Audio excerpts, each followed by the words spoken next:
और प्रशासन अगर कोई कार्रवाई नहीं की हमारे इस मामले में तो 1 घंटे में हम लोग सुसाइड कर देंगे, क्योंकि हमारे मामले में इतना हमें प्रताड़ित किया गया है।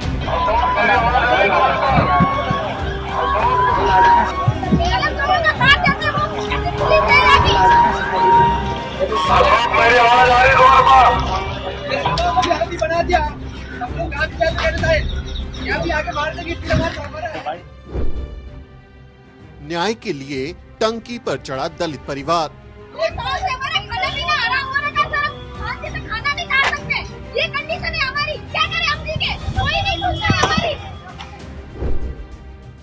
राजस्थान में न्याय पाने के लिए क्या देनी होगी जान।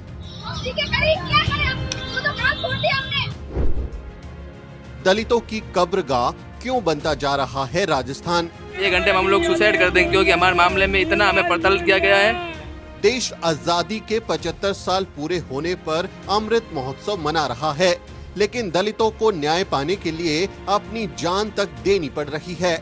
भारत के भाग्य विधाता बन चुके अफसर और नेता भूल गए हैं कि उनकी जिम्मेदारी इस देश के वंचित वर्गों को न्याय दिलाने की है।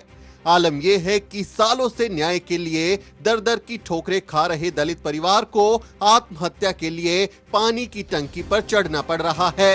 ये तस्वीरें राजस्थान के जोधपुर से आई हैं। इन तस्वीरों में दिखाई दे रहे युवक का नाम है अशोक मेघवाल। अशोक मेघवाल अपनी मां और बहन के साथ पानी की टंकी पर क्यों चढ़ गया, आप उसी की ज़बानी सुनिए। पाली सिराना प्रकरण, मेरे गर्भवती बहन और मेरी मां के साथ में 2021 में घर में आके जातिवादी लोगों ने मेरी मम्मी का सिर फाड़ दिया था, मेरी बहन की टांगें तोड़ दी थी। उस मामले को लेकर अभी तक कोई न्याय संगत कार्रवाई नहीं हुई है।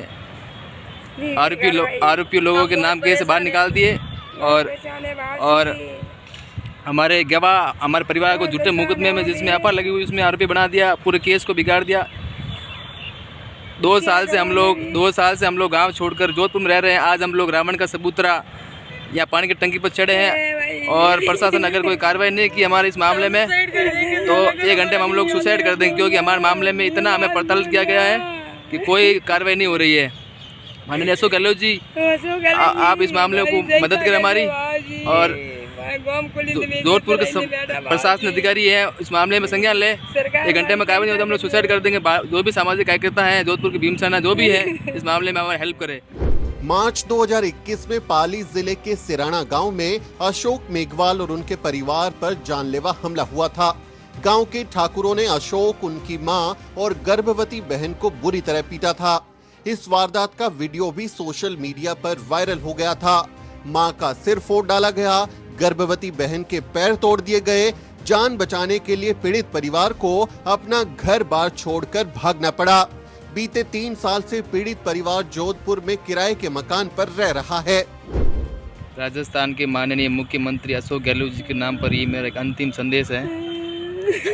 2021 में मेरे परिवार के साथ जिस प्रकार से हमें घर में आकर मेरी मम्मी बहन को मारा पीटा था, उस मामले में पुलिस ने कोई न्याय संगत कार्रवाई नहीं की। आरोपी लोगों के नाम केस से बाहर निकाल दिए और हम दलित लोगों को उस मामले में आरोपी बना दिया। हमारे गवाह जिन्होंने हमारे साथ दिए उनको भी आरोपी बना दिया झूठे मामले में जिसमें एफआईआर लगी हुई थी। इस मामले में सिरोही के तत्कालीन एडिशनल एसपी देवेंद्र कुमार शर्मा, जिन्होंने आरोपी लोगों से मिलकर उनसे पैसे खाकर हमारे केस को और बिगाड़ा, पूरी फाइलें बिगाड़ दी और 2 साल से हम लोग गांव छोड़कर जोधपुर में निवास कर रहे हैं। उस मामले में कोई न्याय संगत कार्रवाई नहीं हुई। आज हम लोग रावण का सबूतरा जोधपुर में पानी की टंकी पर चढ़े हैं। जोधपुर के जो भी प्रशासन है मामले संज्ञान ले। अगर 1 घंटे में कोई कार्रवाई नहीं होती है तो हम लोग यहाँ सुसाइड कर देंगे, क्योंकि हमें ऐसे ही मारा जा रहा है। पुलिस ने हमारे केस को बिगाड़ दिया, आरोपियों को खुला छोड़ दिया, हमें ऐसे भी मार देंगे वो लोग। हमारे हालात तो मेरे रोहित वेमुला की तरह हो रखे हैं, लेकिन कोई न्याय संगत कार्रवाई नहीं हो रही तो हम लोग जी के क्या करेंगे। तो माननीय अशोक गहलोत जी, ये मैं ट्विटर पे वीडियो डाल के थक चुका हूँ। इस मामले में आप तुरंत प्रभाव से जो अधिकारी है उनके खिलाफ में आप उनको सस्पेंड करें और इस मामले में जो भी न्याय संगत कार्रवाई करें। अगर कोई कार्रवाई नहीं होती है हम पानी की टंकी से कूद जाएंगे। अशोक मेघवाल का आरोप है कि पुलिस उनके मामले में जातिवादी तरीके से व्यवहार कर रही है।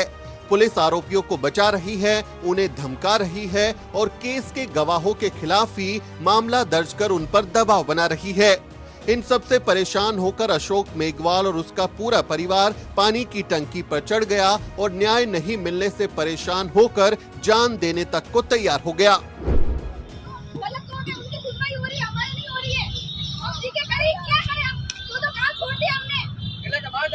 लेकिन पुलिस भारतीय लोगों के साथ में खड़ी है। पूरी घटना का 30 मिनट का वीडियो है, वीडियो को पुलिस ने मान लिया। ये कंडीशन है हमारी, क्या करें हम जी के? कोई नहीं सुनता हमारी।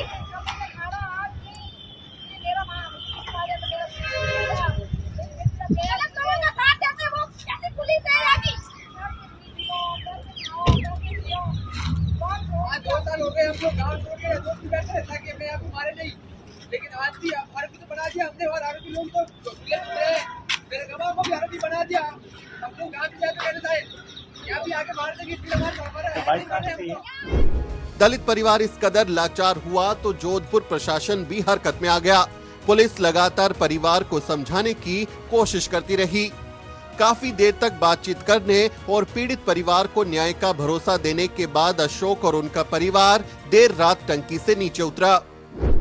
तो गलत जात हुई उनको वापस सही करेंगे, उन्होंने ये कहा है। अभी आपकी किससे बात हुई है और आप संतुष्ट हो? संतोष तो सर अभी उन्होंने आश्वासन दिया है, अभी संतोष तो अब जब होगा तब करेंगे, देखेंगे। बाकी तो किससे बात हुई आपकी? अभी डीजी साहब से बात हुई, रवि मेहरा जी से। अच्छा, क्या बोला उन्होंने? उन्होंने कहा कि जो गलत जांच हुई है उनके ऊपर विभागीय कार्रवाई करने का आश्वासन दिया उन्होंने। बाकी जो भी है फाइलें जांच हो रही है, उनको हमारा ये किया कि इसमें जिसका अनुसंधान हो, हमारी कोई गलती हो तो वो भी हम कह रहे हैं कि हमारा खुद का हमारा रहवासी मकान हम लोग गाँव छोड़ के यहाँ बैठे हैं, किससे कह रहे हो? इनका जो है इनकी कोई मुकदमे दर्ज हो रखे हैं जिसके अंदर इनकी ये है कि भाई हमारे जो है निष्पक्ष अनुसंधान करवाया जाए और उसी के साथ में इनका ये है कि पूर्व जो अनुसंधान हुआ है उसमें किसी प्रकार की अगर कमी पाई गई है तो उसकी जांच करवाई जाए। तो जिनमें जो इनके 4-5 बिंदु थे जिसमें इनके टेक्निकली बात की गई उनसे उनको बताया गया क्या क्या उसमें पुलिस के अंदर प्रावधान है उन चीज़ों को लेकर अधिकारियों से लगातार संपर्क में रहकर और समझाइश की गई और इनके ऊपर विश्वास है कि इन्होंने आश्वासन के ही तौर पर इन्होंने अपनी बात मान ली है। पुलिस ने भरोसा तो दिया, लेकिन क्या अशोक के परिवार को सच में न्याय मिल सकेगा? ये सवाल इसलिए उठ रहा है क्योंकि बीते 3 साल से परिवार को सिर्फ भरोसा ही मिल रहा है। कांग्रेस की अशोक गहलोत सरकार में पीड़ित परिवार न्याय के लिए दर-दर की ठोकरें खा रहा है। आजादी के अमृत महोत्सव में दलितों की ये हालत भारतीय लोकतंत्र पर एक बदनुमा दाग की तरह है।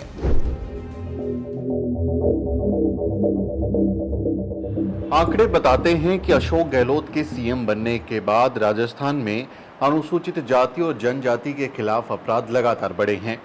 साल 2019 में 6,794 ऐसे मामले थे जो SC/ST एक्ट में दर्ज हुए। इसमें 65 हत्या और 554 बलात्कार के मामले थे। 2020 में यही आंकड़ा बढ़कर 7,017 हो गया, जिसमें 84 हत्या और 476 रेप के मामले दर्ज हुए, जिसमें SC/ST एक्ट की धाराएं भी जोड़ी गई थी। इसके बाद 2021 में यही आंकड़ा 7,524 बढ़ गया, 85 हत्या हुई और 566 महिलाओं के साथ यौन हिंसा हुई। यानी अशोक गहलोत की 3 साल की सरकार के कार्यकाल में 21,335 ऐसे मामले दर्ज हुए, जिसमें SC/ST एक्ट की धाराओं को जोड़ा गया। लेकिन ये हैरान कर देने वाले आंकड़ों के बावजूद न्याय की दर बेहद कम है। बहुत कम ऐसे मामले हैं जिनमें न्याय मिल पाता है और दोषियों को सजा मिल पाती है। और राजस्थान में SC/ST एक्ट के तहत दर्ज हुए मामलों में जो न्याय की दर है वो 10% से भी कम है।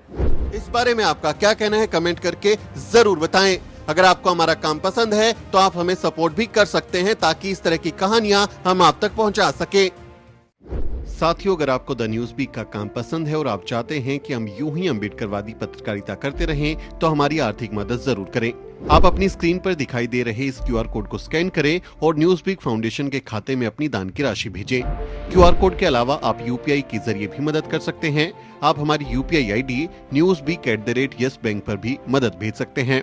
इसके अलावा आप हमारे अकाउंट में भी मदद भेज सकते हैं। खाते का नाम है news week foundation, account number है 02358800000640। IFSC कोड है YesB000235। बैंक का नाम यस बैंक है और ब्रांच है नेहरू पैलेस, दिल्ली। आप डोनेशन के एवज में इनकम टैक्स में भी छूट पा सकते हैं। डोनेशन की रसीद पाने के लिए ट्रांजैक्शन का स्क्रीनशॉट हमें भेजें। टाइप करें डोनेशन स्पेस आपका नाम और हमें 8595794224 पर व्हाट्सएप करें।